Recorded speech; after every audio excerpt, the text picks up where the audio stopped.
जाने माने ENT specialist doctor शरद अग्रवाल ने कोविड-19 से लड़ाई के क्रम में एक बहुत ही महत्वपूर्ण और तथ्यात्मक बात कही है। उन्होंने कहा है कि हिंदुस्तान के अंदर कोविड-19 का पहला पेशेंट 30 जनवरी को मिल चुका था और 30 जनवरी को पेशेंट मिल गया था। इसका मतलब यह है कि वो वायरस इंडिया के अंदर 10 से 12 जनवरी को ही आ चुका था, लेकिन पूरे इंडिया में जितने डॉक्टर्स थे वो लॉकडाउन के पहले तक अपनी क्लिनिक रन करते रहे और ऐसे पेशेंट्स का इलाज करते रहे। उन्होंने कहा कि जो डॉक्टर्स पेशेंट्स का इलाज करते हैं उनके अंदर अपने मन से एक इम्यूनिटी सिस्टम, एक प्रतिरोधक क्षमता डेवलप हो जाती है। उन्होंने कहा कि वही प्रतिरोधक क्षमता ऐसी डेवलप हो गई थी कि किसी भी बड़ी संख्या में डॉक्टर्स की कैजुअलिटी की खबर नहीं आई। उन्होंने यह पूछने पे कि बाहरी कंट्रीज में काफी ज्यादा संख्या में लोगों की मृत्यु हुई है, मृत्यु दर वहां पे ज्यादा है, तो उन्होंने कहा कि वहां का क्लाइमेट कोविड-19 को सपोर्ट करता है और यहाँ का क्लाइमेट कोविड-19 को सपोर्ट नहीं करता है। और दूसरी बात उन्होंने कही कि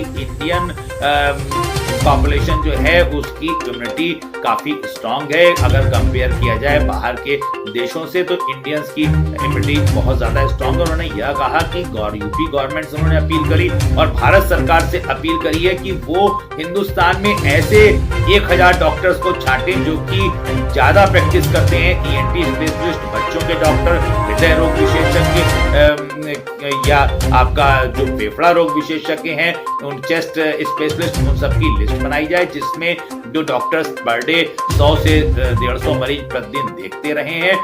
पहले उनकी लिस्ट बना करके उनका एक टेस्ट कराया जाए जिस टेस्ट की कीमत 500 से 600 रुपए प्रति व्यक्ति होगी और उसको डॉक्टर स्वयं वहन कर लेंगे देश हित में, क्योंकि डॉक्टर्स ये पेमेंट कर सकते हैं और उनका यह अनुमान है कि करीबन 600 से 700 डॉक्टर्स के अंदर 1000 की टेस्टिंग कराई जाएगी जिनके अंदर एंटीबॉडी डेवलप पाया जाएगा, प्रतिरोधक क्षमता डेवलप पाई जाएगी। उसके बाद जो एक फियर है लोगों के मन में, मेडिकल स्टाफ के मन में, कोरोना वॉरियर्स के मन में, जनता के मन में, वो फियर खत्म होगा। वो डॉक्टर्स फ्रंट लाइन में आकर उन लोगों का ट्रीटमेंट करेंगे और ट्रीटमेंट चालू हो जाएगा और इस पे विजय प्राप्त करी जा सकेगी। तब तक वैक्सीन का भी काम पूरा हो जाएगा। आपको पता चले कि ICMR ने, Indian council of medical research ने भारत बायोटेक से हाथ मिलाया है और इसके लिए वैक्सीन की तैयारी हो रही है।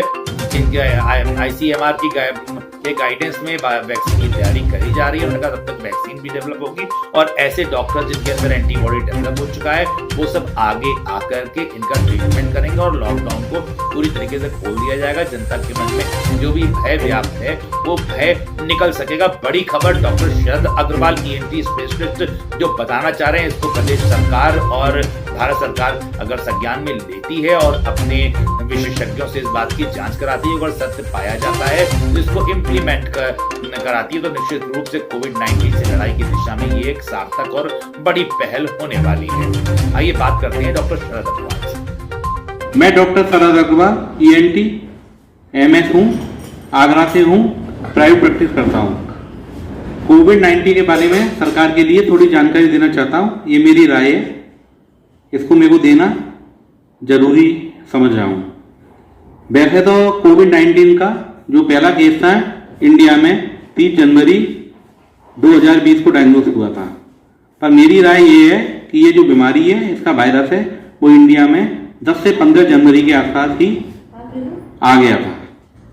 हम लोग हैं ईएनटी में 30-40 पेशेंट डेली इसी से संबंधित, बीमारी से संबंधित देखते हैं। हम ये सब मरीज देखते रहे। 20 मार्च तक हमने मरीज देखे। फिर प्रधानमंत्री के आह्वान पर ये जब लॉकडाउन किया गया तो हमारी क्लिनिक जब से हमने मरीज देखना बंद कर दिया।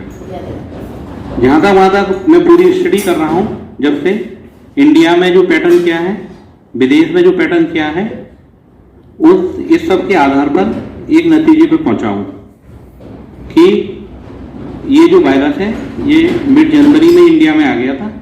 हम लोग पेशेंट देखते रहे तो हम लोग हो सकता है इस वायरस से पहले एक्सपोज हो गए हों।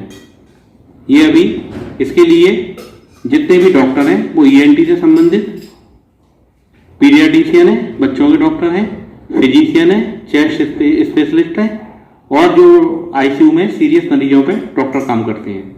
मेरी राय ये है कि इन सब डॉक्टरों की एक पूल बना के उनकी कंसेंट लेके रेट्रोस्पेक्टिव स्टडी की जाए। छोटा सा एक टेस्ट है, कोरोना वायरस के लिए IgG टेस्टिंग करी जाए। अगर खर्चे, इसमें कोई खास खर्चा नहीं है, डॉक्टर लोग अपनी जांच का खर्चा स्वयं दे सकते हैं। तो अगर इसमें डॉक्टरों में रिपोर्ट में कोरोना के लिए IgG पॉजिटिव आता है तो इससे हम काफ़ी निष्कर्ष पे, कंक्लूजन पे पहुंच सकते हैं।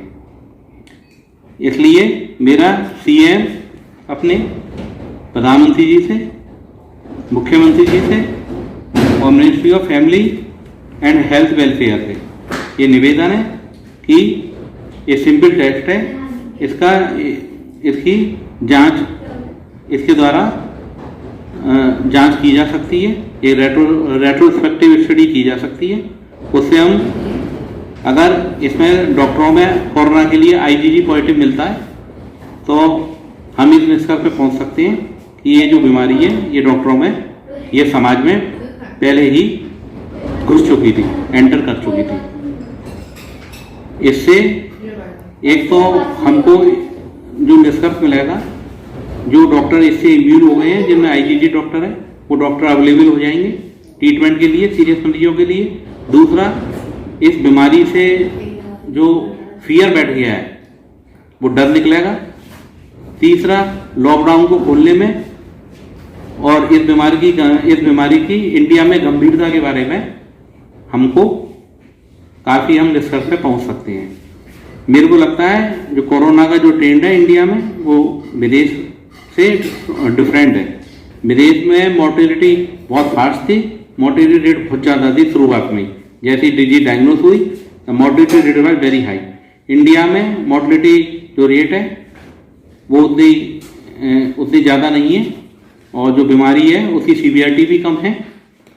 इसका 3-4 कारण हो सकते हैं कि पहले ही सोसाइटी में इम्यूनिटी डेवलप हो गई इसके लिए। दूसरा जो कारण हो सकता है कि मेरे को लग रहा है वो सबसे ज़्यादा क्लाइमेट लग रहा है, टेम्परेचर, हाई टेम्परेचर से के कारण जो वायरस है वो सर्वाइव नहीं कर पा रहा है।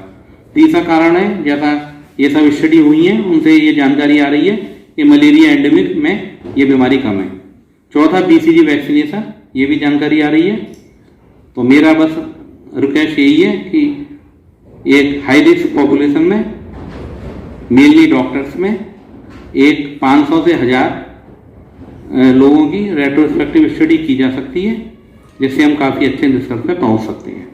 ये मेरी राय है। सरकार चाहे तो अपने विशेषज्ञों से सलाह लेकर इस पर अमल कर सकती है। इसमें खर्चा भी कुछ नहीं है। अगर डॉक्टरों को स्टडी में इन्वॉल्व किया जाएगा तो प्रत्येक डॉक्टर अपना खर्चा वहन कर सकता है।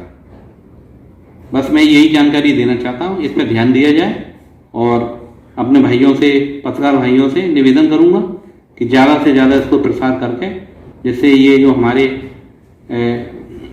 CM जी हैं, PM जी हैं और मिनिस्ट्री ऑफ हेल्थ में ये जानकारी पहुँचाए। वैसे उनको जानकारी हो भी सकती है, कोई बड़ी बात नहीं है, और इस पर थोड़ा अमल अपने विशेषज्ञों से राय लेकर इस पर अमल किया जा सकता है। 2-3 दिन में इसके रिजल्ट आ जाएंगे बाहर, कोई बड़ा काम नहीं है। जय हिंद, जय भारत।